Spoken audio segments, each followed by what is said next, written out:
इस एपिसोड के स्टार्टिंग में इज़ोमोटोबे का जुजुत्सु डोजो का दिखाता है। इज़ोमोटोबे का 4 चेला मिलकर इज़ोमोटोबे को होल्ड में डाला रहता है।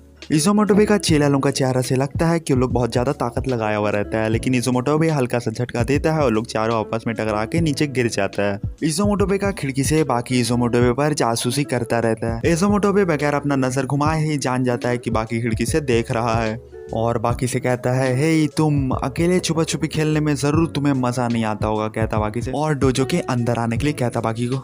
बाकी मुस्कुराते हुए आता है, हे चेला लोग पूछता है ये कौन है। ईजो कहता है, अरे ये तो बाकी हान, मैं कैसे आना हुआ तुम्हारा यहाँ बाकी। और फिर ईजो सीरियस होके कहता है, तुम कहीं मेरे क्लास को बंद कराने के लिए तो नहीं आए हो ना। बाकी कहता है, नहीं नहीं ऐसा नहीं है, और मैं आपके क्लास को ज्वाइन करके लेसन लेना चाहता हूँ। बाकी कहता इज़ोमोटोबे फिर बाकी का आँख को देखने लग जाता है। ईजो को बाकी यूजीरो की तरह घमंडी नहीं दिखता और फिर ईजो अपने सारे चेलों को जाने के लिए कहता है। उसका सारा चेला चला जाता है। ईजो बाकी से कहता है, क्या हुआ हानमा, क्या सोच रहे हो, मैं भी तुम्हारा नेक्स्ट अपोनेंट हो सकता हूँ। बाकी कहता, मैं जानता हूँ, इसीलिए तो साथ में प्रैक्टिस करना और ज़्यादा फायदेमंद है। और बाकी कहता, क्या पता प्रैक्टिस मैच के दौरान हम लोग दोनों एक दूसरे के बारे में कुछ फाइटिंग स्किल सीख जाए। ईजो कहता है, तुम मज़ेदार इंसान हो बाकी। तो बाकी कहता है, हाँ मैंने ये बात बहुत किसी से सुना है। ईजो कहता है, ओ अच्छा। और उसके बाद फिर दोनों फाइटिंग करना शुरू करता है। ईजो बड़े आराम से बाकी के अटैक से डॉज करके बाकी के हाथ को पकड़कर बाकी को आराम से नीचे पटक देता है। बाकी फिर खड़ा होकर तुरंत ईजो को लात मारने का ट्राई करता है, लेकिन ईजो बाकी का पाँव पकड़ता है और उसे ऐड कर फिर नीचे गिरा देता है। बाकी फिर खड़ा होता है, लेकिन बाकी बहुत ज़्यादा हाँफने लगता है, लेकिन ईजो बहुत रोल में खड़ा रहता है। हाँफता हुआ बाकी को देख के ईजो कहता है, तुम सही में टफ बच्चे हो। बाकी बताता है कि मेरा ट्रेनिंग 3 साल की उम्र में शुरू हो गया था, जब मेरे फादर ने मेरा सर को पक्के पे पटक दिया था। ईजो अपना मुंडी नीचे झुकाकर कहता है, सही में स्ट्रॉन्गेस्ट का बेटा होना तुम्हारे लिए बहुत मुश्किल रहा होगा। ईजो कहता है, मैं बहुत थक गया हूँ, चलो प्रैक्टिस इतना ही में ख़त्म करते हैं। बाकी सुन के अनसेटिस्फाइड वाला मुंह बनाता है। तो ईजो कहता है बाकी से कि थैंक यू सो मच, तुमसे लड़के मुझे काफ़ी कुछ सीखने को मिला। और ईजो आगे बढ़ते हुए अपने मन में सोचता है, आने वाले दिनों में मैं यूजीरो से लड़ूंगा और उसे बहुत बुरी तरीके से हराऊंगा। ईजो का यूजीरो से कुछ पुराना गांच है जो आगे आने वाले एपिसोड में मालूम चलेगा। और फिर अगले सीन में दिखाता है कोजे और माई दोनों ही सड़क के किनारे वाले बेंच में बैठकर आइसक्रीम खाते रहती है। माई कोजे से कहती है, तुम्हारा बाकी के साथ क्या चल रहा है कोजे। तो कोजे माई से कहती है, तुम फिर शुरू हो गई माई, मैंने तुमसे कहा ना वो सिर्फ एक किरदार है मेरे घर का। बाकी के बारे में कह रही है कोजे। माई फिर कोजे से कहती है, तुम इस तरीके से इनोसेंट बनने लगोगी कोजे तो बात कैसे होगी। और माई कोजे को हिलाते हुए कहती है, अब बता भी तो तुम कोजे। उतने में ही वहाँ पर ही वो लड़का लोग पहुँच जाता है जो बाकी से हफ्ता कलेक्ट कर रहा था। वो लड़का लोग कोसे से कहता रहता है कि हमें ज़रा सा भी अच्छा नहीं लगा था जब तुमने हमारे काम में दखल अंदाज किया था, और अब हमें पैसों का प्रॉब्लम हो रहा है। और फिर बाकी का दिखाता है, बाकी दौड़ते हुए अरीना की ओर जा रहा है क्योंकि अरीना में बाकी का भी मैच है। बाकी कहता रहता है, आज तो मैं बुरा लेट होऊंगा। पुलिस स्टेशन का दिखाता है जहाँ माई पुलिस लोग से कहते रहती है कि मेरी सहेली को 3 लड़कों ने जबरदस्ती उठा लिया है, प्लीज आप लोग चल के हमारी मदद कीजिए। वो लोग वहाँ उसके साथ कुछ भी कर सकते हैं तो प्लीज जल्दी चलिए, कहती। पुलिस लोग कहते हैं, हम लोग को मदद करने में खुशी होगी, लेकिन अभी तक तो कुछ हुआ नहीं है ना। और दूसरा पुलिस कहता है, क्या तुमने स्कूल को कॉन्टेक्ट करने की कोशिश की है। माई परेशान होते हुए कहती है, इन मामलों में स्कूल पे डिपेंड नहीं किया जा सकता। तुरंत में बाकी वहाँ पहुँच जाता है और पूछता है, क्या हुआ मीचान, क्या हुआ। माई बाकी को बताती है कि 3 लड़कों ने ज़बरदस्ती कोजवे को उठा लिया और अपने साथ कहीं ले गया। और फिर तीनों लड़कों का दिखाता है और जहाँ पर ये कोजवे डरते हुए कहते रहती है कि तुम लोग मेरे साथ क्या करने वाले हो। वो लोग तीनों में से एक लड़का कहता है कि तुम्हारे वजह से हम लोग का फंड इस बार का नहीं मिल पाया। और वो लड़का लोग कहता है, अब तुम जबकि यहाँ हो तो तुम्हें पे करना पड़ेगा, पैसे से नहीं तो कुछ और चीज़ से भी चलेगा। और एक लड़का कहता है, तुम उदास मत हो, तुमने अपने प्यारे बाकी का जगह लिया है। एक लड़का कहता है कि पहले कौन जाएगा, तो दूसरा लड़का कहता है, अबे अकबका मत बे, टाइम है अभी। वो लड़का लोग धीरे धीरे आगे बढ़ते रहता है। कोजवे स्टॉप कहते रहती है, उतने में ही बाकी वहाँ पर ही पहुँच जाता है। एक लड़का मुस्कुराते हुए कहता है, अरे देखो आ गया हो। दूसरा लड़का बाकी का कॉलर पकड़ के कहने लगता है, तुम खुद को क्या समझ रहे हो। बाकी वो लड़की का कलाई ट्विस्ट कर देता है और लड़का नीचे गिर जाता है। बाकी आगे बढ़ने लग जाता है। दोनों बचा हुआ लड़का कलाई टूटने वाले लड़के से पूछता है, क्या हुआ तुम्हें, क्यों वहाँ पर ही नौटंकी कर रहे हो। और फिर बाकी उन दोनों लड़के के पास जाता, उन दोनों का कलाई भी हल्का सा दबा के ट्विस्ट कर देता। कलाई में चोट खाने के बाद तीनों दोस्त एक दूसरे को कहने लगता, तुम इसको मारोगे, तुम इसको मारोगे। बाकी उन लोग से कहता, भाग जाओ। वो लोग नहीं भागता। बाकी जोर से अपना पंजा दीवार में पटकता और फिर से कहता, मैंने कहा ना भाग जाओ।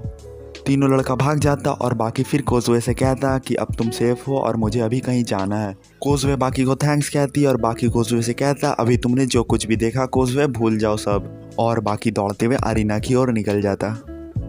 अरीना के बॉस ओल्ड मैन से काफ़ी देर तक इगारी बात करने के बाद ओल्ड मैन के घर से बाहर निकल जाता है। काटो इगारी का इंतज़ार करता रहता है। इगारी को देखते साथ ही काटो उसके पास जाकर कहता है कि मुझे तुम्हारा बात सही में बहुत अच्छा लगा था। अंदर जो तुमने कहा था कि ग्रैपलरों का होली लैंड ये सिर्फ एक नाम है ताकि स्ट्रॉन्गेस्ट को आपस में लड़ाया जा सके। काटो कहता है तुम जैसा दिखते हो उससे ज़्यादा स्मार्ट हो। तो इगारी कहता है तुम्हें क्या चाहिए काटो।